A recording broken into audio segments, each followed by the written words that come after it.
Okay, hello, this is OK here, and the purpose of this video is just to do a quick review of the games between luvlyx and littleplotkin. There was an accusation made against luvlyx of cheating, and a panel of organisers will review whether he was cheating or not. I'm not on that panel, and I will not in this video be making any assessments of whether he was cheating or not. The purpose is purely to show the games, show interesting points in the games, and let viewers make up their own minds, and the panel will have other methods of detecting cheating that I will not be going into. So just to say something broadly, luvlyx is clearly a very talented player. He has a very fixed opening repertoire, so he knows what he's doing in his openings. But that doesn't, just because he is talented and he's very good at openings, doesn't mean that he might not also be cheating. So that's why the panel was formed to investigate the accusation. So, okay, game one against littleplotkin was a London system. So this is all a slight error here from black, leaving the bishop on f5, which gives white a fairly healthy opening advantage because of black's disrupted pawn structure. So all of these moves, this sort of position, have been played by luvlyx before. And he does something actually which I like to do myself in my games if I get the chance, is get my knight with a double attack both on c7 and a7, and whoops, and of course taking here you get a nice pawn facing f6, and you get well, okay, g5 is desperate, and once probably everything in this game is very straightforward. Then the question was how to finish it off, and white chose probably the cleanest way to finish it off in this position, which is knight takes knight, threatening knight at f6, and then just pick up a pawn to mate on g7. And it's just very hard to stop. Even pick up a pawn on d5 is even stronger. So he'd check and takes the pawn here. Actually, taking this pawn is even stronger because of this takes the queen, takes the rook, then takes the knight, and takes there's checkmate. Okay, so game one is very straightforward. Just knight takes knight, and it's game over. So let's go on to game two. I'll try to keep this as brief as possible. Game two. So it's a bishop e7 line. Takes, knight here, defends g7, attacks the bishop, d5, takes, here, takes here, and takes here, which is a slight mistake. Takes here, we don't need the engine. Takes here, and knight f6. I think this is the most interesting point in this game. Knight f6 sets a trap, because if king f8, then queen here check, queen takes rook, knight here, bishop here check. If you try and step up, then you're probably getting mated. Let's just check. Rook here, yeah, rook at h6 is just checkmate in one.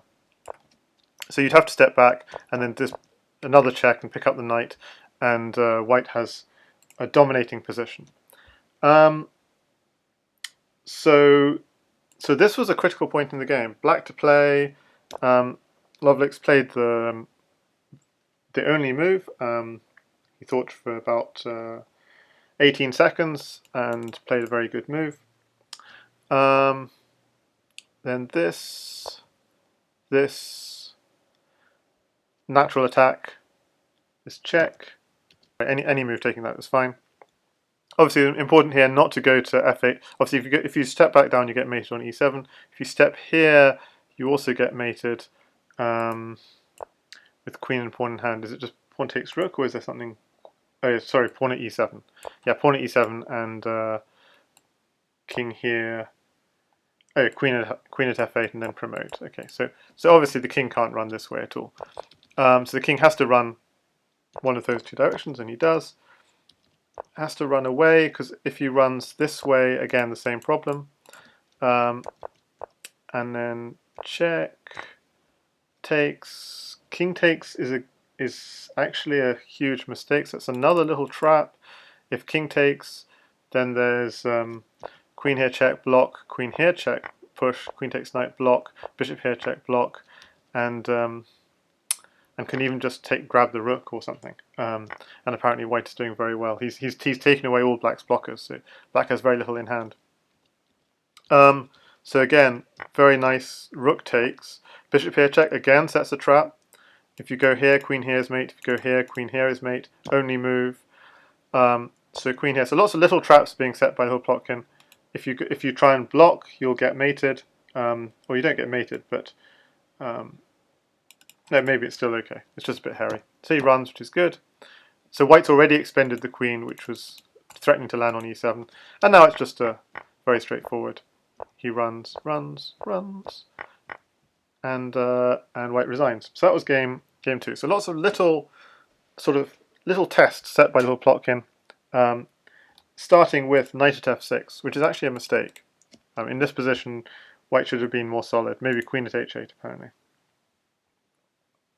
To take away this rook somehow. I don't know why queen at h8, but apparently that was more solid. Takes,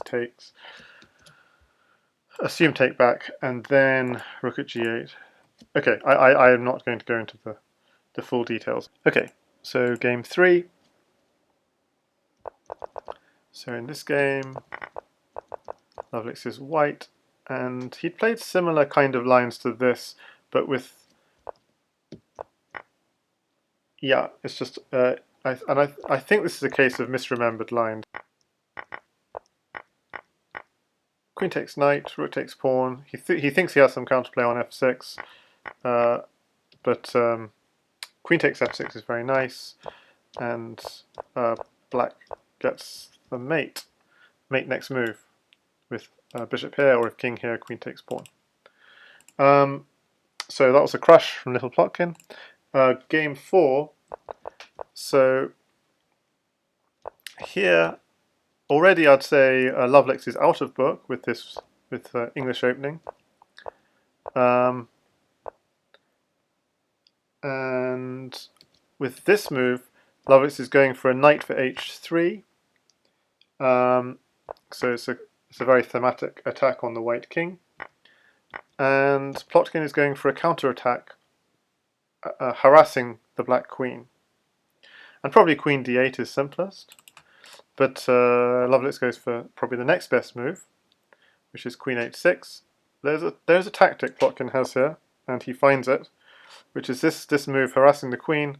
The point is if you take it, knight here check, takes back, and it's harassing the queen again. And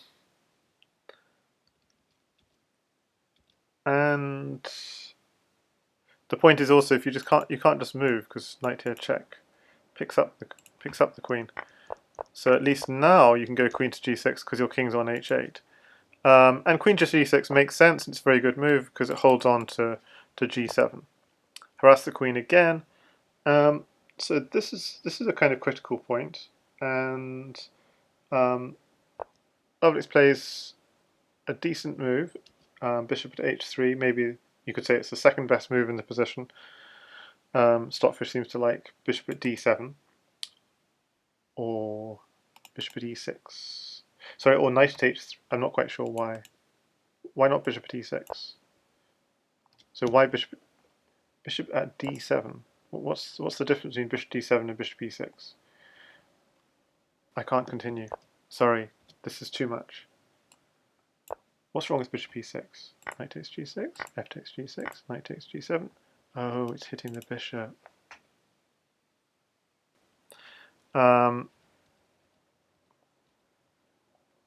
Okay, so he goes to g6, holds on to g7. He needs some kind of counterattack. He does go here, takes, and really critical move here. He needs to do a counterattack, and he finds it. And this is a really tricky move because if white defends like this, there's a mate. It's just takes. You don't take the rook, you take the pawn, and you checkmate because the rook is interfering with the queen's defense of f3. So I saw this live in the game. I thought it was pretty neat. And of course you can't take with the queen either, because then you got the queen mate. What I didn't realise when I was watching it live is white's defence is simply to block on g2 and not worry about e2. But okay, that was a mistake. You just so if you block on here, takes, takes here. The reason this works fine, quite surprising, is you could go here, takes, bishop here, here, and on h3 the king is actually safe. Bishop takes g4 is nothing, you just take it. And white is absolutely fine. Black only has a pawn in hand. So at e2 was a mistake, it turned out, and luvlyx found the refutation, which is fairly obvious, which is takes, and replace the knight on d4, and then take here, and you're winning the queen. So very nice, threatening queen mate, now threatening mate on h1, and now it's just desperado time from Plotkin, just trying to see if you can swindle something, and he can't, so that's the end of the game. Okay, game 5, and again, luvlyx is out of book after this move, h5. So he plays this move here, h4. Now really interesting is because this knight is defending this one, luvlyx goes for something which is very good.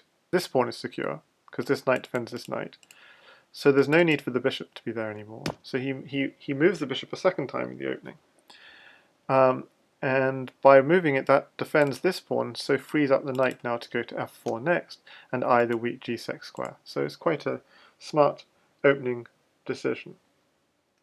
And given this was an unexpected opening, that's quite smart play in the opening.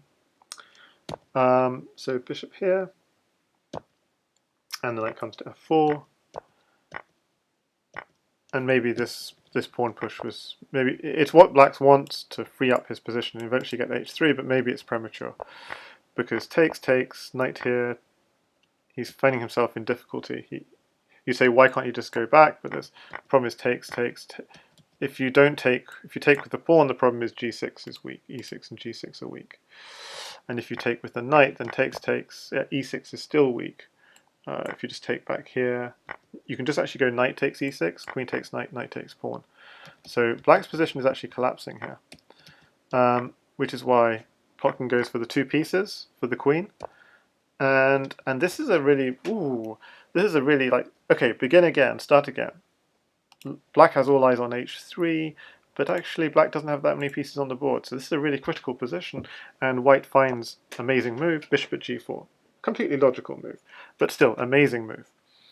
And you could see here potential for a draw with takes, repeat, but instead we're just going to have this, neither side wants a draw just yet, and very logical, making headway into the positions, brilliant moves here.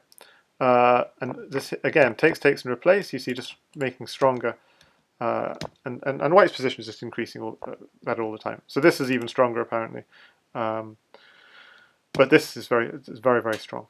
So the idea of this would be queen at e6, check to follow, king here. I'm not sure exactly of the follow-up.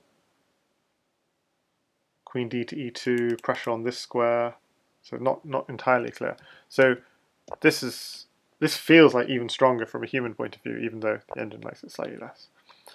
And this is just all over now. There's a huge trick. This engine doesn't like this move, but it's a human trick, I guess.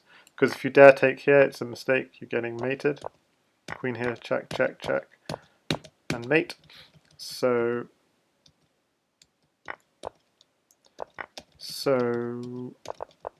he blocks, takes, and again, queen here might be logically a mistake, but it's actually just trying to hunt for a knight because he recognizes a knight will mate. And we'll see how it's actually, this is all a mistake because bishop takes, there's no time to hunt for the knight. Bishop takes rook. You don't have time to hunt for the knight because of rook at f1 blocks and knight here, checkmate. So taking the rook was the move here, but unfortunately for little Plotkin, he took the pawn, takes back, and now white is in good shape again. And he can go grab that knight and do what he wanted to do, which is grab a knight and get the mate he wanted. Now why doesn't he get the mate? After all of that, he doesn't get the mate. So that's a bit strange. Because that was the mate he was hunting for the whole time, and then he just goes and does some long checkmating sequence. But okay, maybe he was in time pressure. Okay, that was game 5. Game 6. So again, we have e4. We have e4, e5. So it looks like opening theory, but littleplotkin takes it out of book with h4. But very smart moves here from luvlyx, taking advantage of the free move effectively as black. He snaps off the knight. Now normally players would play knight at d4 in this sort of position. So knight h4 is actually a novelty on lichess, but also the top engine move. And the point of it is this knight h5 following it up, and the queen has no more squares. So the queen backs off to h2. And again, another brilliant move follow up.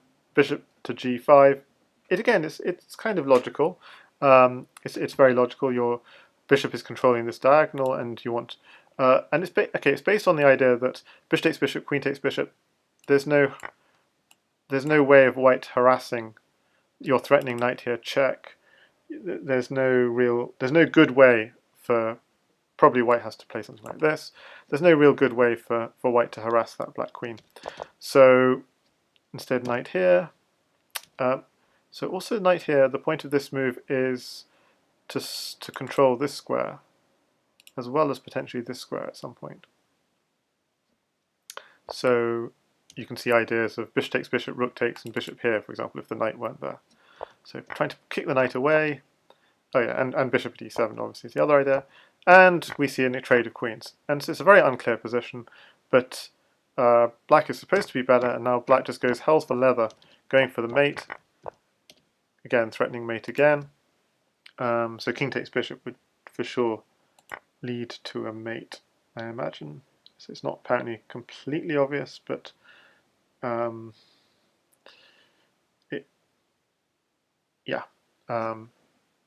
so nothing completely obvious, but so maybe there was something stronger than bishop takes pawn here. Yeah, so for sure stronger was just pawn takes knight in this position.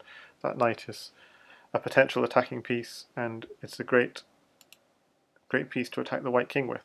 But okay, he goes quite hard in on the on white, and finds himself having to defend again a little bit. And yeah, so white manages to shake off all of these attacks, and suddenly it's white who's completely winning. So really great defense there from littleplotkin. In game 7. Now this you could only say is an opening disaster for littleplotkin. Just to say, in this position, CIW has twice played this, knight takes pawn, bishop takes pawn, check, knight takes bishop, and pawn here. Knight goes to e5, pawn f7, king goes here, goes to knight here, check. If the king goes back, just bishop here, knight takes, and queen takes his mate. So king takes e6, and queen here is checkmate. So this is definitely a line luvlyx knows, and we have only a slight variation of it with the move queen to d7. The same ideas still hold. So you still get this sack on f7. Arguably the sack with the queen there is even stronger with queen takes f7, because if you try and win a free queen, now you've got, because the queen's on d7, you have at e6, and you're taking here and you're taking here, and this is really nasty stuff. But okay, he went for bishop takes f7, and pawn here check, with the bishop then following up. So it's just an opening disaster for littleplotkin, but he somehow defends rather well, to the point where a few moves later, bishop at f3, it's suddenly, he's actually threatening his own mates, and there's a very critical move that white has to find in this position, or he will lose all his advantage. I mean, okay, pretty much. I mean, but he's in a state of desperation. So, okay, that's not true. But the point is that there is a necessary move to play in this position, which is to go in and get the job done, which luvlyx did. Now, surprisingly, he didn't just keep on going and remove another defender. Why not? Instead, what he recognized, which is quite hard to recognize, is that if the king runs away, then we don't need any more pieces. It's all very easy. At e7 here, pawn here. That's quite easy to recognize. But if the king tries to run out, bishop at e6, king to g6, there's this very nice maneuver which he accomplished, which is knight h4 and knight g3, and you force the king to take the bishop, and then you take this bishop with check. King here, pawn here, king takes knight, bishop here, checkmate. I mean, it would be more natural in some ways to do this, although it does give the king an extra luft square on g7, as well as on f6. So the mating line after king takes f6 would be something like knight here check, pawn here, pawn here. Okay, so there are various lines, and so this does eventually mate, but bishop takes f6. So why is it after bishop takes f6, king takes f6? So what was the mating line I said? Knight at e4, bishop take. So bishop takes e4 provides the most challenge apparently. King e5, knight f3 takes here, knight here, knight here, king back, bishop here, king here, and then you get the 2 pawns. Bring the knight in, and another pawn mates. Okay, so you get there in the end. So, but going knight f5, that was very smart, and was it calculated all the way? That was, if it was, that was pretty neat. This maneuver, knight here, check, king here, knight g3, king knight bishop. I mean, it's just very nice, really very nice. Okay, so game 8.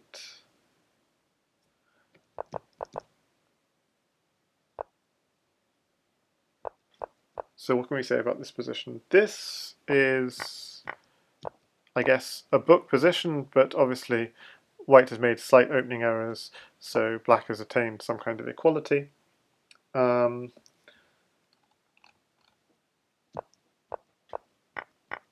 So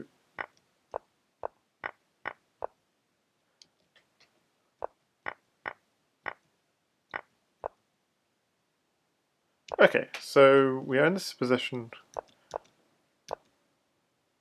where black plays bishop at b4, very creative move.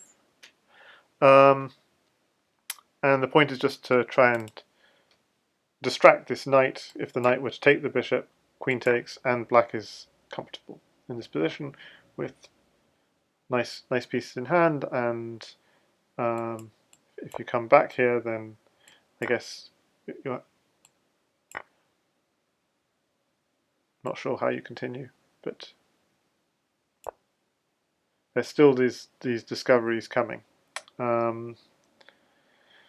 But I guess if just knight f6, just king h8, and just say there's nothing there, it's a bit scary. So okay, he's trying to chase that knight away. Pawn takes queen. You'd have expected bishop takes queen, given you just put the bishop there.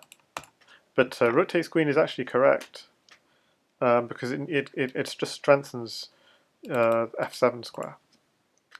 Knight takes bishop came, and e3. I forgot this little maneuver had happened in the game, but this was very nice. I've completely forgotten this. At d4 takes, so playing almost like in littleplotkin's own style with these pawn breaks and pawn pushes. King c1, then I thought was quite a surprising move, knight at d2, because it doesn't really threaten anything. It doesn't threaten queen at b1 because that square is covered. So what is it doing? The knight is not actually hitting anything, doesn't really have anywhere to go apart from taking this bishop. But okay, but okay, maybe this was his idea. Queen at a1, although I mean, what if white had simply done something like this? You still go queen at a1, rook at b1, and then knight takes c4. Okay, and apparently black keeps some kind of advantage. Okay, but instead what happened in the game was rook at b3, and luvlyx thought he had something here, but the white king is in the center of the board, but there's nothing there. King takes knight obviously would be a mistake. King takes knight would be quite a mistake. So littleplotkin blocks, but actually he's safe now. And now it's the time for a counterattack. And it's too bad. Black has nothing, and littleplotkin wins. And the ninth and final game, littleplotkin plays the Dutch, and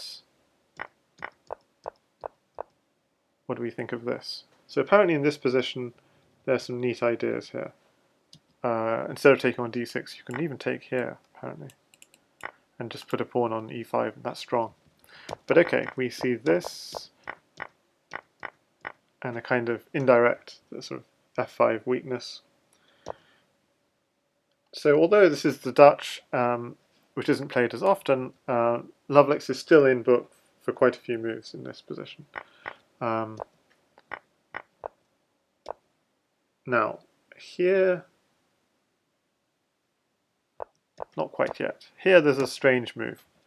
Luvlyx thinks for 35.9 seconds and plays at e7.